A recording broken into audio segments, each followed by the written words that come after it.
Hello everyone, welcome back to SG classes. Our new topic is subject verb agreement. Her sentence में जैसे कि आपको पता है एक सब्जेक्ट होता है, वर्ब होता है एंड ऑब्जेक्ट होता है. ठीक है, ऑब्जेक्ट होना नेसेसरी सेंटेंस में नहीं है, पर सब्जेक्ट और वर्ब है जो वो सेंटेंस के लिए नेसेसरी है. तो हर सब्जेक्ट अपनी एक अलग वर्ब लेगा. आज हम इस सब के बारे में पढ़ेंगे. सब्जेक्ट वर्ब एग्रीमेंट जो टॉपिक है वो देखने में बहुत सिंपल टॉपिक लगता है, बट ये बहुत एक वास्ट टॉपिक है. ठीक है, और इसकी नॉलेज अपने को स्पोकन के लिए भी होनी चाहिए और कॉम्पिटिटिव एग्जाम्स और 10th-12th के एग्जाम्स में क्वेश्चन तो इसमें से आते ही हैं. तो चलो शुरू करते हैं आज का टॉपिक सब्जेक्ट वर्ब एग्रीमेंट. तो सबसे पहले तो सब्जेक्ट है, वर्ब है, इन दोनों के बीच में एक एग्रीमेंट बिठा देते हैं. हर सब्जेक्ट अपनी एक अलग वर्ब लेगा. ठीक है, singular subject takes singular verb and plural subject take plural verb. जो भी सिंगुलर सब्जेक्ट्स होंगे वो हमेशा सिंगुलर फॉर्म ही लेंगे, सिंगुलर वर्ब ही लेंगे. टेंस कोई सा भी हो वो सिंगुलर फॉर्म ही लेंगे. और जो भी प्लूरल सब्जेक्ट्स होंगे, टेंस कोई सा भी हो वो प्लूरल वर्ब ही लेंगे. जैसे कि एग्जांपल से समझते हैं, रवि इज प्लेइंग फुटबॉल. यहाँ पे अपने पास रवि है, रवि क्या है? सब्जेक्ट. अब सब्जेक्ट आप सबको पता है क्या होता है? डूअर ऑफ द एक्शन, या तो फिर जिसके बारे में बात हो रही हो, जिसके बारे में सेंटेंस में हम बात कर रहे हो, दैट इज सब्जेक्ट. तो सब्जेक्ट कैसा है? सिंगुलर सब्जेक्ट है, तो फॉर्म भी कैसी आएगी, वर्ब भी कैसी आएगी इसकी? Singular. Ravi is playing, singular verb आएगी. ठीक है, Rahul has done his work. यहाँ पे जो राहुल है वो भी सिंगुलर सब्जेक्ट है, तो इसकी वजह से ही हमने इसकी वर्ब को भी क्या दिया? सिंगुलर वर्ब दी. हेल्पिंग वर्ब जिसको हम कंकर्ड बोलते हैं, इसी टॉपिक को हम सब्जेक्ट वर्ब एग्रीमेंट को ही हम सब्जेक्ट वर्ब कंकर्ड भी बोलते हैं, क्योंकि ये जो हेल्पिंग वर्ब दे रहे हैं हम, इसी टॉपिक को हम बोलते हैं सब्जेक्ट वर्ब कंकर्ड.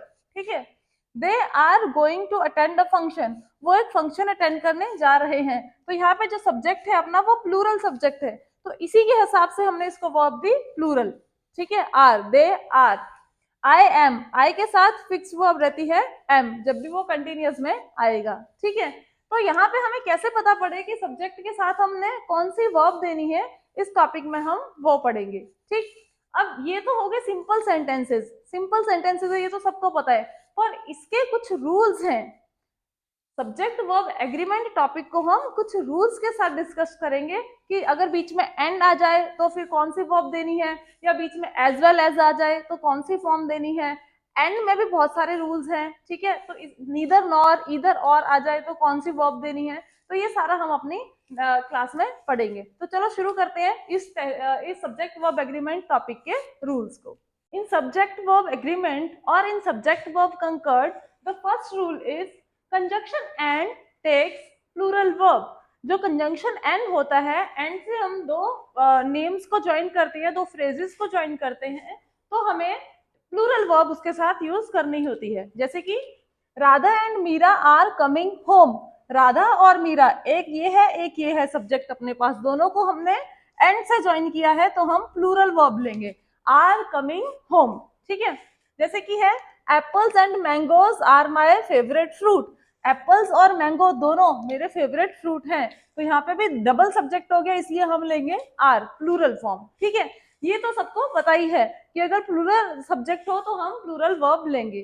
पर एंड के साथ कुछ रूल ऐसा भी है जिसके साथ हमें सिंगुलर वर्ब लेनी पड़ती है. जैसे कि and refers to the same person और सेम थिंग. यहाँ के हमें हमारे पास हो, एंड से ज्वाइंट हो, और वहां पे एंड है जो फर्स्ट पर्सन और सेकंड पर्सन दोनों ही, फर्स्ट सब्जेक्ट और सेकंड सब्जेक्ट दोनों ही सेम पर्सन है या सेम थिंग है, उसके साथ टेक सिंगुलर वर्ब, उसके साथ हम हमेशा सिंगुलर वर्ब यूज करते हैं. ज्वाइन होगा एंड से ही, तो आप ये मत समझना कि एंड से कुछ भी ज्वाइन हो रहा है तो वो प्लूरल वर्ब ही लेगा. ठीक है, जैसे कि माई teacher and mother is my favourite person. यहाँ पे देखो दो है, एक है माई टीचर और एक है मदर. यहाँ पे हमने यूज किया है इज. देखा जाए तो ये दो जिने हैं, पर यहाँ पे ये दो जिने नहीं है, क्योंकि यहाँ पे मदर, टीचर और मदर दोनों एक ही हैं. यहाँ पे इनको अलग अलग करना हो तो यहाँ पे मदर है, इसके साथ कोई भी अपना एडजेक्टिव नहीं है या कोई भी इसका डिटर्मिनर नहीं है. ठीक है, तो ये दोनों एक ही हैं, इसलिए हमने इज यूज किया है. ठीक है, नेक्स्ट वाले पे देखिए, my teacher and my mother are my favourite. यहाँ पे मैंने आर यूज किया है क्योंकि यहाँ पे एक मदर है और एक टीचर है, दोनों के पास अपना अपना डिटर्मिनर है, अपना अपना एडजेक्टिव है, तो ये दोनों अलग है, ठीक है। पर यहाँ पे एक के पास ही है, एक के पास अपना डिटर्मिनर अपना एडजेक्टिव नहीं है, तो ये मदर और टीचर दोनों एक ही हैं। जो उसकी मदर है वही उसकी टीचर है और वही फेवरेट पर्सन है, इसलिए हमने यहाँ पे इज यूज किया। पर माई टीचर एंड माई मदर में ये दोनों अलग अलग है, इसलिए मैंने आगे आर यूज किया, ठीक है। नेक्स्ट है the manager and salesman is coming in afternoon. जो मैनेजर है और सेल्समैन है, यहाँ पे भी देखो द, यहाँ पे द पड़ा है पर सेल्समैन के साथ द नहीं है। अगर सेल्समैन के साथ भी द होता तो मैनेजर और सेल्समैन दो अलग अलग पर्सन होते, पर यहाँ पे मैनेजर ही सेल्समैन है और सेल्समैन ही मैनेजर है। कैसे पता पड़ा? क्योंकि इसके साथ अपने पास आर्टिकल द का यूज नहीं दिख रहा अपने को, ठीक है। तो दोनों एक ही है, तो हम कैसी फॉर्म यूज करेंगे? सिंगुलर फॉर्म यूज करेंगे, इज यूज करेंगे, ठीक है। The manager and salesman is coming, पर ये होता है the manager and the salesman, तो मैं करती आर कमिंग। फाइन, चलो आगे। ब्रेड एंड बटर, हाँ एक ही रूल ये भी होता है, जब हम दो चीजों को कोई सिंगल यूनिट काउंट करते हैं तब भी हम उसके साथ फॉर्म लगाते हैं सिंगुलर, ठीक है। वही कि एंड है जो सेम थिंग या सेम पर्सन को रेफर कर रहा है, दोनों को हम सिंगल यूनिट काउंट कर रहे हैं तो हम उसके साथ भी सिंगुलर वर्ब लगाएंगे। जैसे कि bread and butter is the most common breakfast, ठीक है। जो ब्रेड एंड बटर है वो बहुत ही कॉमन ब्रेकफास्ट है। यहाँ पे एक है ब्रेड एक है बटर, बट वो दोनों as a single unit count कर रहे हैं। ब्रेकफास्ट तो सिंगल बन रहा है, ऐसा तो नहीं हो सकता कि एक दिन ब्रेड ब्रेड खा ली एक दिन बटर बटर खा लिया, नहीं नहीं होगा ऐसे, ठीक है। तो ब्रेड एंड बटर एक सिंगल यूनिट में काम कर रहे हैं, इसलिए मैंने यहाँ पे लगाया इज, ठीक है।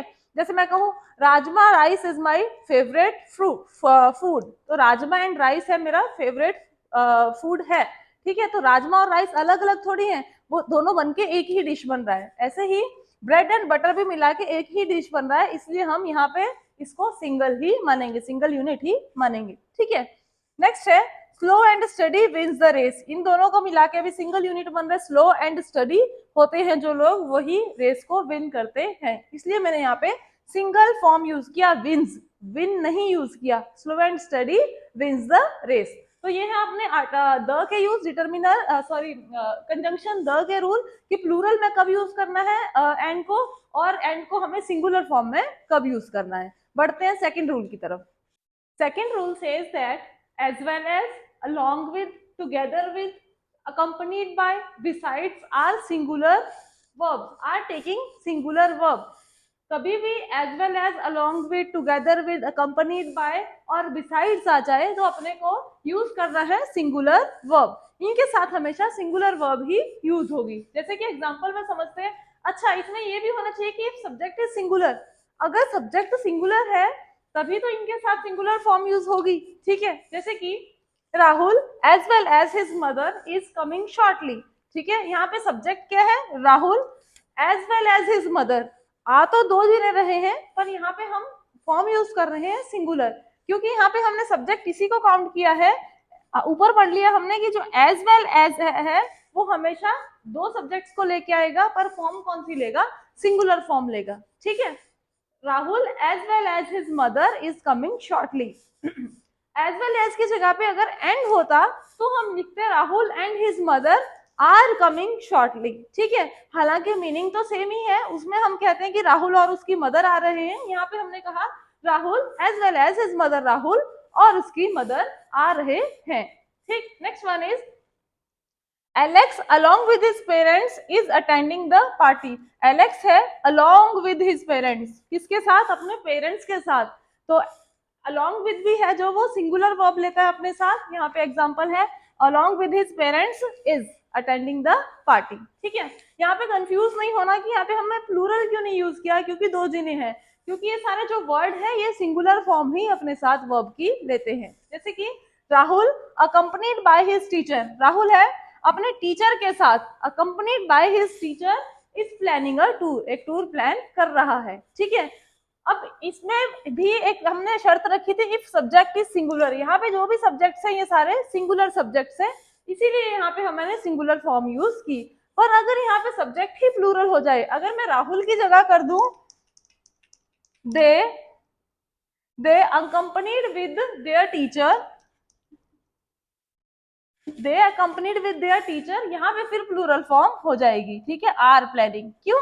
क्योंकि यहाँ पे हमारा जो सब्जेक्ट है, सब्जेक्ट ही प्लूरल है, ठीक है। तो ये है कुछ रूल्स, जैसे कि as well as, along with, together with, accompanied by, besides, ये हमेशा सिंगुलर फॉर्म ही लेंगे। ये आपको रटने हैं, क्योंकि ये हमेशा कंफ्यूजन पैदा करेंगे कि एंड जैसे इनकी सेंस आएगी कि एंड से दो नाउन जुड़े हैं, तो सब्जेक्ट जुड़े हैं, तो आगे अपने को प्लूरल फॉर्म यूज करनी है। तो ये नहीं करना है अपने को, इनको अच्छे से रटना पड़ेगा। फाइन। नेक्स्ट है अपना third rule, anyone, somebody, everybody, each student, मतलब एनी से कोई भी वर्ड जो बन रहा है, कोई भी नाउन बन रहा है, एनी से एनीवन, एनीबडी, एनीथिंग, ठीक है, somebody, someone, something, everybody, everyone, everything, ठीक है, ईच स्टूडेंट, ऐसे करके जो है, जो एनी, सम, एवरी से बन रहे हैं, उनके साथ भी अपने को ऑलवेज टेक सिंगुलर वर्ब, ये भी हमेशा अपने साथ क्या लेंगे, सिंगुलर वर्ब लेंगे। जैसे कि समथिंग इज बॉदरिंग हिम, कुछ चीज उसको बॉदर कर रही है, तो समथिंग है, साथ में क्या लेगा, ये सिंगुलर वर्ब हमेशा लेगा।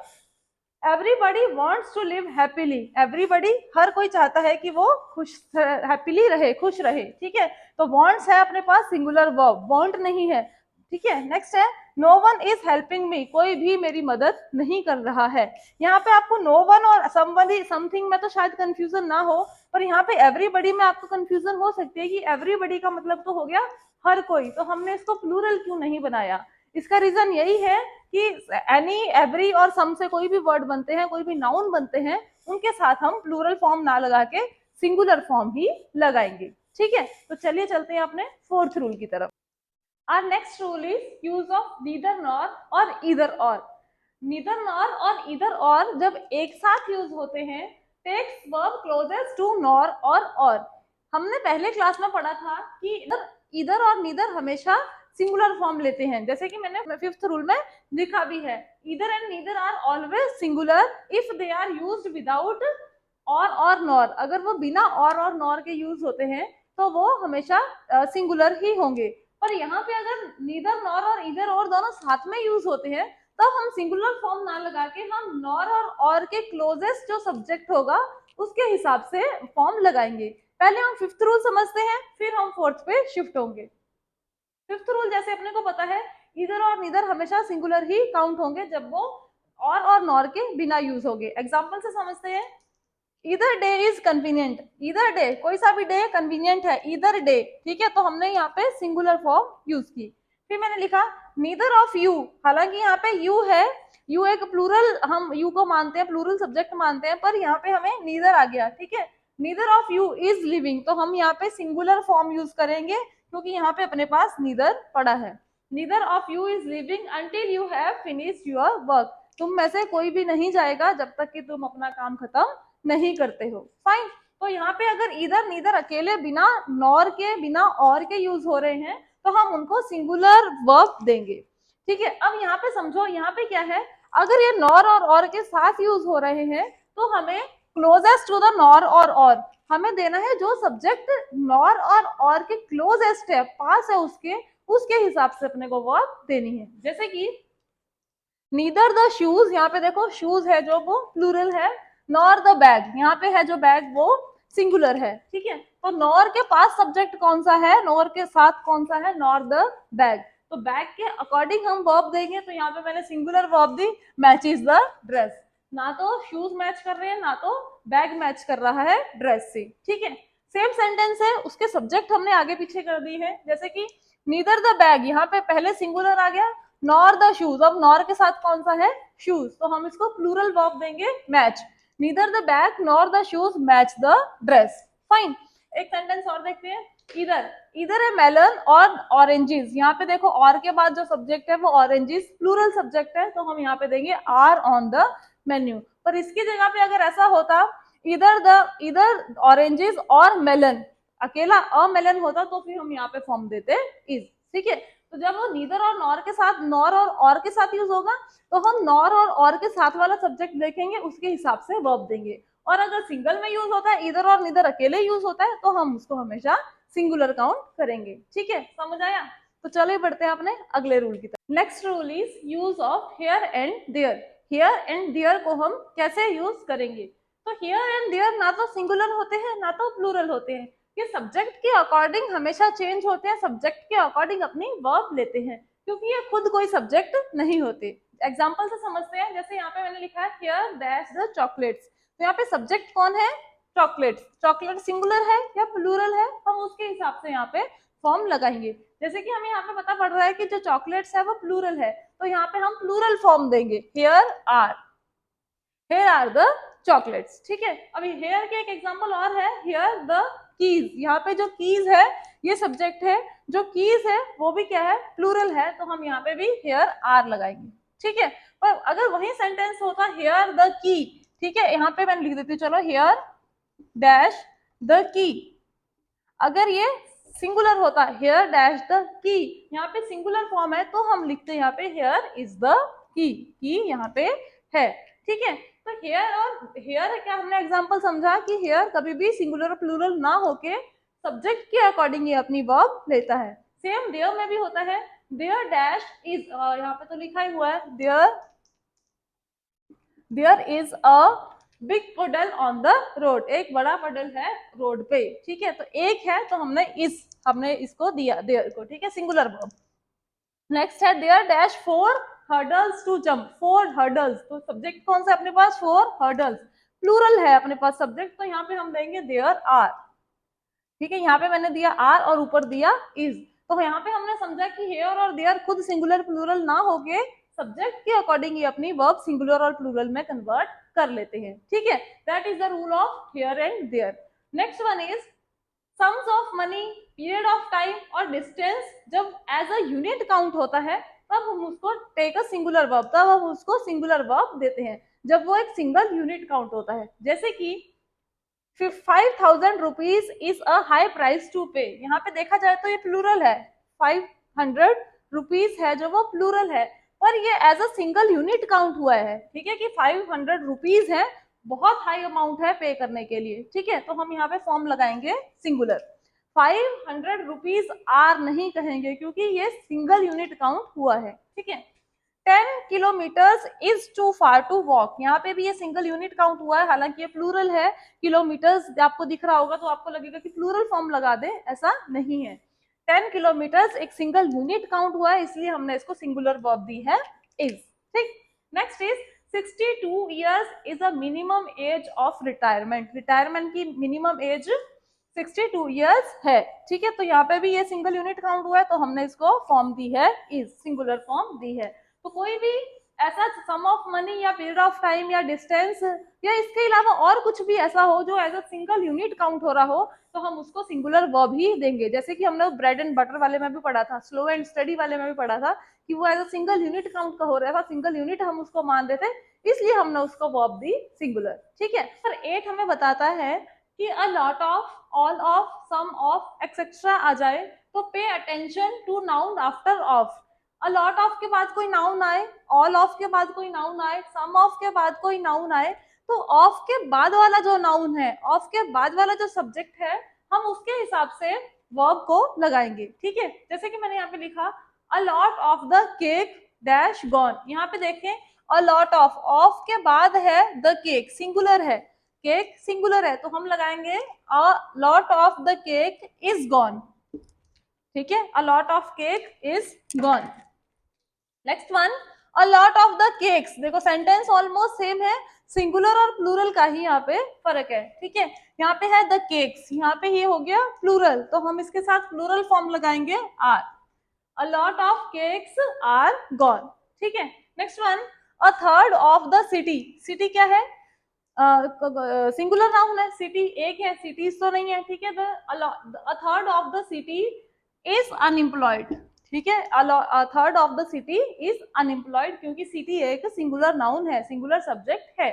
Next one all of the chocolates, यहाँ पे देखो चॉकलेट्स है जो वो एक प्लूरल नाउन है, तो हम इसके साथ प्लूरल वर्ब भी देंगे, all of the cakes, all of the chocolates are eaten. ठीक है, तो इनके बाद a lot of, all of, some of के बाद जब कोई नाउन आएगा या जब कोई सब्जेक्ट हम कह सकते हैं आएगा, सिंगुलर होगा तो वो सिंगुलर वर्ब लेगा और प्लूरल होगा तो वो प्लूरल वर्ब लेगा। ठीक है, ये अपने को बता रहा है रूल नंबर 9, नेक्स्ट 8 सॉरी, है ना। Next one is rule number 9, इसमें हमें पता पड़ता है अ नंबर ऑफ के बाद, जहाँ पे देख सकते हैं अ लॉट ऑफ, ऑल ऑफ, यहाँ पे है अ नंबर ऑफ के बाद कोई नाउन आए, ठीक है, तो हमें उसको वर्ब देनी है प्लूरल। कोई सा भी नाउन आए हमें प्लूरल वर्ब देनी है, ठीक है। और द नंबर ऑफ के बाद कोई नाउन आए तो हमें उसके वर्ब देनी है सिंगुलर, ठीक है। डिफरेंस समझना, एक बार दोबारा बताती हूँ कि अ नंबर ऑफ और द नंबर ऑफ इसी का डिफरेंस है बस, ठीक है। अ नंबर ऑफ के बाद वर्ब आएगी प्लूरल, द नंबर ऑफ के बाद वर्ब आएगी सिंगुलर। ऑपोजिट में समझ लो कि अगर अ होता है वैसे हम अ को सिंगुलर वर्ब देते हैं, पर अ नंबर ऑफ के साथ अपने को प्लूरल वर्ब देनी है, ठीक है। एग्जांपल से समझते हैं। अ नंबर ऑफ डांसर्स, यहाँ पे देखो डेज और डांसर्स दोनों ही प्लूरल हैं, ठीक है। यहाँ पे है डेज और डांस दोनों ही सब्जेक्ट हैं जो प्लूरल हैं, पर हम वर्ब किसके हिसाब से देंगे, किसके अकॉर्डिंग देंगे, अ नंबर ऑफ और द नंबर के अकॉर्डिंग, ठीक है। A number of dancers, a number के साथ हम कौन सी वर्ब देते हैं, प्लूरल वर्ब देते हैं, तो मैंने लिखा number of dancers are, a number of dancers are coming to the party, ठीक है। Next one is the number of the days in the month is 28, ये पढ़िए अपनी सिंगुलर वर्ब, सिंगुलर फॉर्म, ठीक है। the number के साथ हमें देंगे सिंगुलर फॉर्म और a नंबर के साथ देंगे प्लूरल फॉर्म। अब यहाँ पे सब्जेक्ट्स में चाहे प्लूरल हो चाहे सिंगल हो अपने को कोई मतलब नहीं, हालांकि यहाँ पे प्लूरल ही सब्जेक्ट होगा क्योंकि उसमें से कुछ पार्ट ये बता रहे हैं, तो ये सब्जेक्ट तो प्लूरल ही होगा, ठीक है। A number of the number of का फर्क है, ठीक है। चलो बढ़ते हैं अपने नेक्स्ट रूल नंबर 10 के।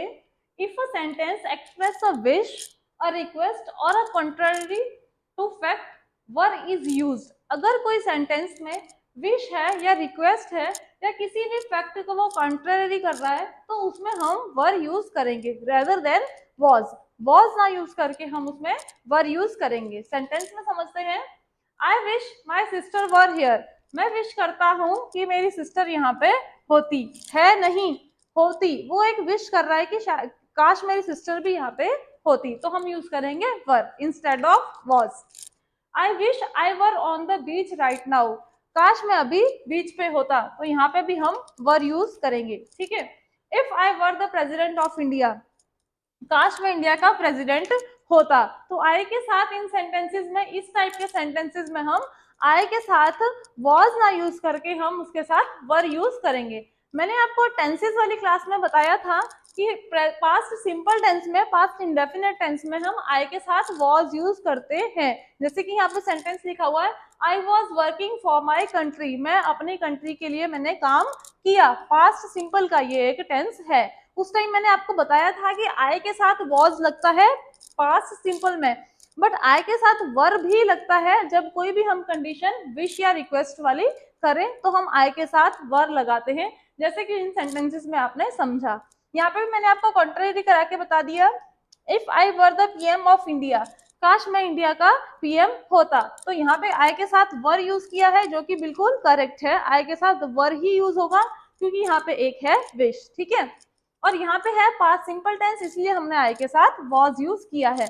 मैंने आपको टेंसेस वाली क्लास में भी ये चीज बताई थी और मैंने आपको ये चीज यहाँ पे भी रिकॉल करवा दी, दोनों में डिफ्रेंशिएट करके आपको बता दिया कि कहाँ आई के साथ वॉज यूज होता है और कहाँ आई के साथ वर यूज होता है, ठीक है।